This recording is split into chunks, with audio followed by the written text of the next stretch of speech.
Hello, Power Rankings fans. We have done EMEA Power Rankings for OWCS Stage 3, so it's of course time for North America to get the same treatment.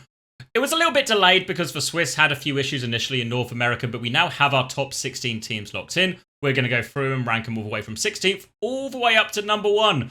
Maybe in North America there's not going to be too many surprises who's number 1, but we're going to do it anyway. Of course, I know they're all split into groups for the group stage that's upcoming this weekend, so we're not going to go into sort of figuring out who gets out of groups and not out of groups, but if you use a bit of logic, you can apply my power rankings to the groups and probably figure out who I think is going to get out of which group. So, without too much further ado, we should hop right into the spreadsheet. So, we have all of our teams on the left here, and they are, of course, in the order they qualified in. So, the top 3 in North America got the auto qualification from where they finished in Stage 2. While the rest of these are in the order they finished in Swiss. Nice and simple. We have tanks in green, DPS in pink, and supports in blue. And there were some flex players I weren't really sure where to put, so I kind of just gambled a little bit and put them in a place that felt like they made sense. So we've got all our rosters, we've got a lot to talk about, we've got a lot of changes, especially in North America, especially amongst some of these top rosters like NRG and Nightmare. But we'll get to those later because we're going to start at the bottom. Now, in EMEA, I'm a little bit more knowledgeable. I have a deeper pool of understanding and a deeper pool of knowledge of players I know. Whereas the bottom 4 here, there's a few names I don't really recognize here. So what we're going to have to try and do here is we're going to have to use a little bit of improvised logic. Now, players I do recognize who maybe suggest to me that the team might do a little bit better in the standings are Peace, Rymazing, Hinged, Hanbei. But there are a few other factors to take into account. One, we have to factor in that while Rymazing has shown a pretty decent level when we've seen them play before, their team's called Hawk 2 and Me Nice. Now, some of you might be aware already, I'm on the older side, so this is a meme below my generation, so I don't understand the meme.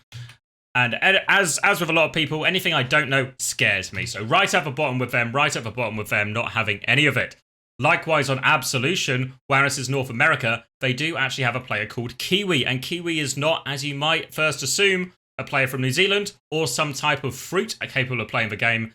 He's in fact British. And if you are British, you know what that means? You go up the power rankings. Up the power rankings, jump up a little bit, and then that kind of leaves Tanuki Esports, who I'm not really all that familiar with at all, kind of filling in the bottom spot here. And then I think, actually, to be fair to them, Team Z, for most names I'm familiar with, can sit at the sort of the top of this bottom 4. So, a lot of assumptions made for that one. And we'll now move into teams I'm maybe a little bit more familiar with. So, Team Itayo, I think I'm saying that right. We see a few familiar names in the form of Crory and Nos, Anion, Goldfish, players we've seen in and around before. Biz as well, also qualified for OWCS before. And this leads me to believe they're going to be a cut above these 4 teams. But I don't know if they've really got what it takes to go above. I don't know. When we start to look at some of these other teams, there's a bit more star power here. And the next team I actually want to put in is Arizona State University. Now, Halo is probably the name that's most familiar to people in this, but actually, when I was watching the Swiss stage, J-Man especially impressed me, so I think this team might actually jump above some of the teams I'm less familiar with and do quite well, I think. Again, really impressed by J-Man, the little bits I saw, so I'm putting them at a reasonable 11th, I think, for that one. Then we get to Avidity, so maybe some of the EMEA viewers here will be familiar with Tools. Also, you might have seen Sloth competing at the Esports World Cup, of course, for Rock Esports. And while I don't think they're going to be punching particularly high, I think they can be in and around here. And I think in reality, in these sort of 3 teams, this feels super competitive to me, could really go any way. And then we start approaching the sort of top 9, and this is where it starts to get a little bit more competitive, because obviously, as you know, 8 teams go through to the knockout stage, so getting top 8 is a relatively big achievement, especially for these teams that are sort of on the cusp of the top tier. And I think for me, this really comes down to, I think, Fluffy Dreamland are probably going to be the worst of the teams, I think, in this area. I think, well, they didn't do that well in the Swiss and they finished quite low. I think Astro, a good tank player, Chime and Haven, a good DPS line, and then support line looks solid, all right. So, and the support line looks solid as well. So, a pretty well-rounded team. I think they have a chance to do well. If they could sneak into top 8, I could really believe it. But I don't think they have the quality to start punching up to maybe some of the more established teams with the names we'll be really familiar with.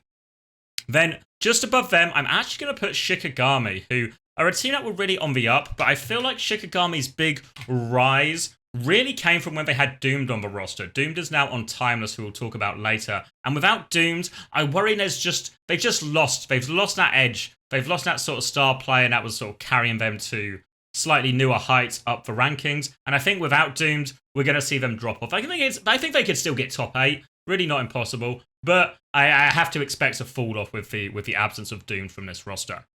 That means the last team I think that are kind of on this cusp, I think of Green Fortnite, but I think they're actually at the top of this cusp. So Green Fortnite are the team featuring a lot of obviously Calling All Hero players. X10 has very much been a star, as has Bun. And I think when we saw bits of them playing for Swiss, relatively positively impressed. I think it's a pretty solid team. X10 is really a bit of the X factor, and that can push them over the top. And I think when it comes to this, we'll see them do a little bit better than maybe people expect. And I don't think they're upsetting the big teams necessarily, but I think should be expected to do quite well and find themselves in that sort of top 8 bracket. And then we really get to the heated level of things, right? And this is where it starts to heat up. I think I'll get it out of the way right now. I think there's actually a massive tier break with a lot more of the signings and acquisitions that have been made. I think the top 3 is quite obvious and quite distinct, which is going to be Toronto, Shock, and Nightmare, which we'll rank later. But this leaves this for sort of chasing pack, the teams that have maybe been a little bit robbed of their talent by Nightmare and NRG. I say robbed, they were compensated fairly. But they've had their talent move on and therefore are left with a few holes in the roster. So I don't think they'll be able to reach that top 3. I think actually, really that top 3 should be seen in as a tier of their own, which means we've got a few other teams to rank. I think the other Nightmare team, Citrus Nightmare, will probably find themselves on the bottom of this. I think in a similar way to Shikigami, this team has a lot of good talent on it. I think Tap is a player who's always particularly impressed. They have Jacob back on main support as well to reunite that support duo that I think is towards the top end. They of course do have Chronic in to replace Lethal, and I think Chronic is a very talented hitscan player, but Lethal was such an X factor for this team. I keep using the word X factor, but he really was the X factor for this team. And I think without Lethal, similar to Shikigami, we're going to see this drop off from Citrus Nightmare. And maybe they're the team we've originally associated with getting big scalps and upsets and really causing a lot of problems for teams. I think without Lethal, they won't hit the same heights, but still a pretty good team on paper. Again, when I look at a player like Zeb, we have to talk about hero pool issues. On Orisa, an absolute star. But outside of Orisa, maybe starts to hold the team back a little. So obviously we're going to get in that patch mid-group stage, which might throw everything out, and maybe Orisa will become meta again, and if Orisa becomes meta again, you certainly have to see Citrus Nightmare shooting back up in these rankings. But I don't think we've seen Zeb play to the same level as other heroes. So without that, I'm not as convinced by Citrus Nightmare. So WoW's still a top 8 team. I think they're the team least likely to really cause any upsets in this. And then we get to a pretty tightly fought affair. I think there's both TSM and Timeless around this. Now, I went back and forth on this a lot. There's lots of things I really like about TSM. I really like the Rocket King Chopper DPS line. Just looks really good. What a great double flex DPS combo they've got. Good hit scan in there. Icy is a solid tank, though maybe not as impressive as some of the people around him. Renko and Lep are a support line we've seen before on other teams, but has never been super convincing. So I think there's a few things just holding TSM back here from really punching up. So as much as I do like the DPS line, I don't think I can really see myself putting TSM above 5th. Which of course means if you've done a little bit of a math here, you know who the top 3 is, you know the team remaining, which is of course Timeless. Timeless are going to find themselves with very much a new look roster here. We see the core of Luminosity coming through in terms of Vision, Squid, and Luke Mino. Obviously, there was a lot of Juby being used by Luminosity Many as their Lucio player, where Luke Mino can kind of play both roles, as well as playing a lot of the double flex support heroes, a lot of what we saw at the Esports World Cup, so maybe some kind of Bapillary composition really up Timeless's alley. Likewise, they've added Doomed, that star player from Shikigami, alongside Vision. And while Vision has had some impressive performances, also had some really underwhelming performances. So, consistency question in play here for him. Kufa is a pretty well-rounded tank, obviously here over on the collegiate program. Australian originally. Well, still Australian, I guess. I think he's a well-rounded tank, but again, outclassed by, I think, those top 3 tanks by quite a notable margin, actually. So I can't see them upsetting the top 3, but I think with Doomed, Vision, they maybe roll a good meta for Squid and Luke Mina to exploit their flexibility, and I think they can find themselves in a pretty good position, and I see them in this kind of best of the rest, excluding the top 3. So not too bad, I think, for Timeless, considering all the sort of roster changes and everything that's been going on. which of course leads us to our top 3. And we're going to actually start at number 1 because you'll not be surprised by this one. Maybe you were a little bit surprised by who I put at number 1 in EMEA, but no surprises here. Now, the Toronto Defiant are the best team in North America. I mean, second best team at the Esports World Cup, right? Finished second right there. And it's hard to really see them faltering. It's the exact same lineup, no changes. This team has really proven it can do what it was built to do. It can play all the comps, it can have success, and it can fit any meta. So even a mid group stage patch, I don't think will slow Toronto down at all. The only real question to have for Toronto is after the highs of the Esports World Cup, quite often after these big events, you'll see a lot of the top teams always have a bit of a drop-off, because they've been competing for that big glory at the Esports World Cup, the most competitive tournament of the year. Then all of a sudden, the OWCS group stage, stage 3, does it quite send the same fire through the veins of the Toronto players? So maybe they'll become off the boil a little bit. But I don't know if now I actually see any of that causing them to lose, Maybe they could get upset, maybe in like an upper bracket final or something. But I think we'll see what they've done in the past, where they bounce back from the lower bracket, come back to win the tournament overall. Which leaves us to actually the big question in North America. Second and third, NRG Shock and Nightmare. Now, Nightmare have really burst onto the scene, invested a lot of money in purchasing players like Infected and CJ, as well as obviously acquiring Clear and Lethal as well to really stack out their roster and even deny a little bit of talent from other teams. Likewise, Shock, who received some of that buyout money for Infected, have reinvested that money in the roster, it seems, bringing in Kellen and Attack, 2 import slots and a tank. Maybe not optimal, but still a pretty well-rounded pair of tanks, you have to say. Cover most of the heroes that you think they're going to need. Tree and Ultraviolet, the stars from M80. Really great signings here. And while it might mean maybe some of the more established talent we got used to seeing with NRG Shock, like PG and Cow, fall to more bit part players, I think you have to look at the rosters and be impressed. I think all of a sudden, if you're telling me that maybe NRG Shock could do some kind of dive double flex DPS where it's Scissors and Tree and Kellen, like all of a sudden, wow, that actually looks really scary. Likewise, we saw the highs from Nightmare at the Esports World Cup. They didn't get out of groups, but they matched the Koreans on dive and Infected won. And what a name Infected made for himself with that performance, even if it ultimately couldn't help his team out of groups. Likewise, I think Seeker and Zera are a very good DPS line. I don't think Lethal adds loads to this in terms of really hero pool, because I think one of the bright spots for Nightmare as well, that maybe wasn't expected from the Esports World Cup. We expect Seeker to maybe pop off on hitscan, but his flex DPS looked pretty good. His Tracer and his Echo were actually quite high impact for Nightmare in their group stage games now. So all of a sudden, these double flex DPS comps that we are seeing more and more often, suddenly Seeker can fill some of those roles quite well for them. Likewise, with the backline, they've added CJ, who when we spoke to Flack in that interview that you can also find on my YouTube, spoke about CJ sort of coming in to be the starting flex support player, which is a bit of a shame, obviously, because I thought Z had a really outstanding Esports World Cup. So a bit disappointed for them to lose that starting spot. But I think, again, double flex support composition, suddenly they are more than covered. Admiral actually showed a bit of flexibility at the Esports World Cup, playing Alari, something that I really didn't expect out of him, honestly. But it looked pretty good, found good Captive Sun value, hit some shots, can't complain. And then you add in someone like Clear as well, and well, Infected is probably going to be the primary tank for this team, as you can imagine. Clear does have some specialities that will maybe, depending on which way the meta rolls or for certain maps, could come in. And I think the big thing for me with Nightmare as well is that success of the Esports World Cup really felt like a team success.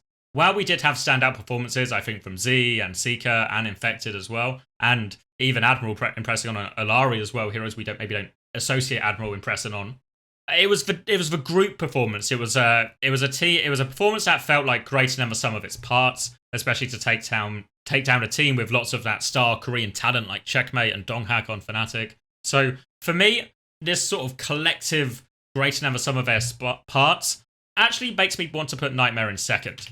And I think it'll be an absolute dogfight. I think these two teams are very close, for rosters very similar in power level. I think if anything, if you were to just ask me to rank pure player strength, maybe especially with Tree and UV now on NRG, I'd actually put NRG ahead. But I think the Nightmare, the group, the collective, whatever you want to call it, I think that will push them above. Saying all that though, I don't want to just gloss over Shock here, because I think a lot of their signings do make sense. There is some question marks about is this really the optimal way to use your 2 import slots, but I think Scissors is a standout flex DPS. Tree is such a great signing. Tree is probably the best DPS player in North America who is North American. Maybe in terms of, maybe you can argue Sugar Free as well based on his performances, but in terms of flexibility and can play everything, I don't think there's anyone quite like Tree. Maybe Seekers for closest, but I think really Tree mostly sits in a sort of pool of his own in that one. Likewise, UV, I think, has been super consistent his entire career and will be, I think, a good addition to this roster. Likewise, again, allowing 2 flex supports on the roster, mean if he ever goes and needs double flex support compositions, they are covered for that. Likewise, obviously, Tree able to play some of the flex DPS heroes as well, means they're covered for that. And Kale and Attack pretty much cover each other's hero pools fairly well. So a very well-rounded roster from Shock, and as much as I think they will finish 3rd, I think what we'll see is when they are playing the teams below 3rd, we'll see a big gulf in quality if they can make the most of their roster. So let me just give this the once over to make sure I'm on board with all my own decisions. Obviously, what I should do is actually write Absolution in here, because I just wrote Kiwi. That's a... I'm so Brit-pilled I forgot the rest of the team exists, but I'm a believer in Kiwi, a believer in the British. So yeah, Absolution stay up top there. Team Z, yeah, I think that seems about right. Avidity here, yeah, I can maybe see Avidity going a little bit lower. And maybe Team Atayo going a little bit higher, especially like depending on how well Crawley and Nos do. So maybe that roster I've underrated a bit potentially, but I've also not seen a lot of it, so I'll leave it there for now. But I think if any team is going to move up quite a bit, maybe Atayo can even jump and maybe even push for top 8 depending on their group. I think Fluffy Dreamland, like these 3 teams, I think could really finish in any order. I could see Shikigami's fall off maybe being even a little bit steeper than I initially imagined with the loss of Doomed.